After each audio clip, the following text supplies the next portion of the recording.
Hello friends, Akash this side. Welcome back in our YouTube channel sky diary speaks. इस video में हम लोग secretarial practice subject के first chapter के distinguish के ऊपर बात करेंगे। वो रहेगा fix capital and working capital. My dear friends, अगर आप चैनल पे नए हो तो प्लीज चैनल को सब्सक्राइब कीजिएगा। हम ये चैनल पे commerce related all important content upload करते रहते हैं। चलिए विदाउट वेस्टिंग टाइम हम लोग स्टार्ट करते हैं fix capital and working capital. So first of all meaning की हम लोग बात करेंगे। सो चलिए विदाउट वेस्टिंग टाइम हम लोग स्टार्ट करते हैं मीनिंग के साथ। देखिए, fix capital refers to any kind of physical capital, और उसमें क्या आता है, दैट इज फिक्स असेट। जो कंपनी के फिक्स असेट है, मशीनरी, बिल्डिंग, फर्नीचर, जो कि मोर देन 1 ईयर तो रहने वाले, उनको क्या बोलते हैं सर, फिक्स्ड कैपिटल कहा जाता है। सेम वहां पे वर्किंग कैपिटल रेफर्स टू, देखिए working capital refers to the sum of current assets.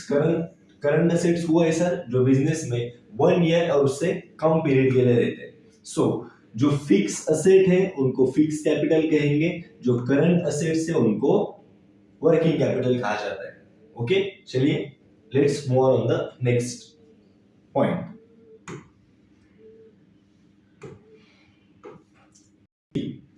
Next one is risk involved. अभी देखिए, फिक्स असेट है तो ऑब्वियसली ज्यादा कैपिटल लगेगा। अगर ज्यादा कैपिटल लगेगा तो यहाँ पे रिस्क भी हाई होगा। तो investment in fix capital involves high risk, ज्यादा रिस्क क्या होगा। Then investment in working capital involves less risk, क्योंकि सर 1 ईयर से कम पीरियड के लिए जो असेट बिजनेस में रहता है उनके लिए हम लोग यहाँ पे इन्वेस्टमेंट करें, और जो इन्वेस्टमेंट रहता है वो कम रहता है। ओके, चलिए लेट्स स्टार्ट नेक्स्ट, सोर्सेस। ना अभी आपको अगर फिक्स असेट खरीदने हैं तो पैसा कहां से आएगा। See, fix capital can be collected from selling shares, debentures, bond. Sir shares, debentures, bonds ही क्यों कहा गया है, क्योंकि ये इश्यू करके जो पैसा आता है वो नॉर्मली लॉन्ग टर्म के लिए रहता है, ज्यादा पीरियड के लिए रहता है। सो ये पैसा लेके हम लोग कंपनी के लिए फिक्स असेट परचेस करेंगे। सो नेक्स्ट, वर्किंग कैपिटल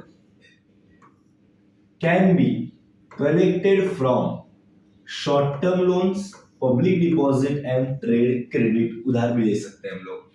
अभी देखिए, यहाँ पे आपको करंट असेट्स खरीदने के लिए कम पैसा लगता है तो आप लोन ले सकते हो कम पीरियड के लिए।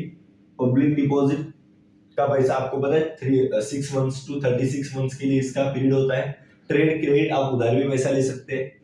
ये क्यों दिया है सर, क्योंकि यहाँ का इन्वेस्टमेंट नॉर्मली मिनिमम और कम ही होता है। ठीक है, चलिए नेक्स्ट पॉइंट, नेचर। देखिए, फिक्स कैपिटल बिजनेस में ऑलमोस्ट रहता है सर। बिजनेस हमारा कहां पे नहीं जाएगा, कहां पे नहीं जाएगा। एंड यहाँ पे देखिए, कहने का मतलब ये 1 ईयर तो रहेगा ही, 1 ईयर से ज्यादा भी रहेगा, बराबर। तो देखिए, fix capital stage in business almost permanently, यहाँ पे हमने लिखा है मोर देन 1 ईयर। अभी working capital is circulating capital, ये आता जाता रहता है, 1 ईयर से कम टाइम के लिए रहता है, इसके लिए सर्कुलेट होता रहता है, आएगा जाएगा आएगा जाएगा, ये कंटिन्यू फ्लो वर्किंग कैपिटल का चालू रहेगा। नेक्स्ट,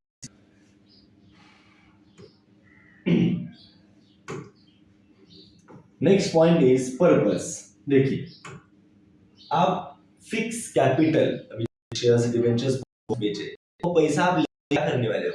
सो देखिए यहाँ पे, it is not used in the it is not used in production of product but invested in fixed assets such as land, building, equipment etc. यहाँ से हम लोग कोई छोटे मोटे प्रोडक्ट नहीं खरीदने वाले, ये जो फिक्स कैपिटल है वो इन्वेस्ट किया जाएगा कंपनी के फिक्स असेट में, और वो करंट असेट्स में। देखिए, working capital is invested in, जैसे कि ये करंट असेट्स के नाम दिए, शॉर्ट टर्म असेट्स, कैश हो, बिल्स रिसीवेबल हो, इन्वेंटरी हो, एनी काइंड ऑफ स्टॉक हो सकता है। So fix capital fix asset में इन्वेस्ट होता है, वर्किंग कैपिटल करंट असेट्स में इन्वेस्ट होता है। चलिए आगे बात करते हैं। यस, लास्ट पॉइंट है ऑब्जेक्टिव ऑफ इन्वेस्टर।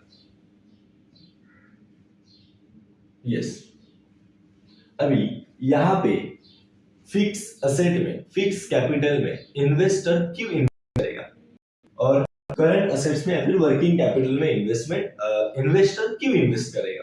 देखिए यहाँ पे लॉन्ग टर्म है तो फ्यूचर में आपको प्रॉफिट होगा ये सोच के इन्वेस्टर इन्वेस्ट कर सकता है, और यहाँ पे गेटिंग इमीडिएट रिटर्न, क्यों सर, कम के लिए इन्वेस्टमेंट 1 ईयर से लेस, तो उसको अगर इमीडिएट रिटर्न चाहिए तो इन्वेस्टर यहाँ पे इन्वेस्ट कर सकता है। ओके, सो ऐसे बहुत सारे कंटेंट यहाँ पे, एक जस्ट वेट और इजी कर लेते हैं। अगर आपको ये याद करना हो तो हमने यहाँ पे कोड वर्ड मेंशन किया है। देखिए मिस एनपीओ, MRS एनपीओ। अभी ये कैसे, पहला पॉइंट है मीनिंग, रिस्क, देन स्टेटस, उसके बाद nature, purpose and objective of investor. Check कर सकते हो। देखिए मीनिंग, रिस्क, सोर्स हो गया, जस्ट वेट अ मोमेंट। ये याद करने के लिए हमने एक कोड बनाया, वो कोड देखिए, मिसेस एनपीओ। सर ये क्यों, देखिए N for meaning, R for risk involve, S for sources, N for, P for purpose and O for objective of investor. ठीक है, अगर ऐसे इंटरेस्टिंग वीडियोस और आप देखना चाहते हो, अगर इंटरेस्टिंग वीडियोस और आप देखना चाहते हो तो चैनल को सब्सक्राइब कीजिएगा, बेल आइकन प्रेस कीजिएगा। ऐसे इंटरेस्टिंग वीडियोस आपके लिए हम लोग अपलोड करते रहने वाले आने वाले बहुत सारे दिनों में। ओके, सो मिलते हैं हम लोग नेक्स्ट वीडियो में, तब तक के लिए जय हिंद।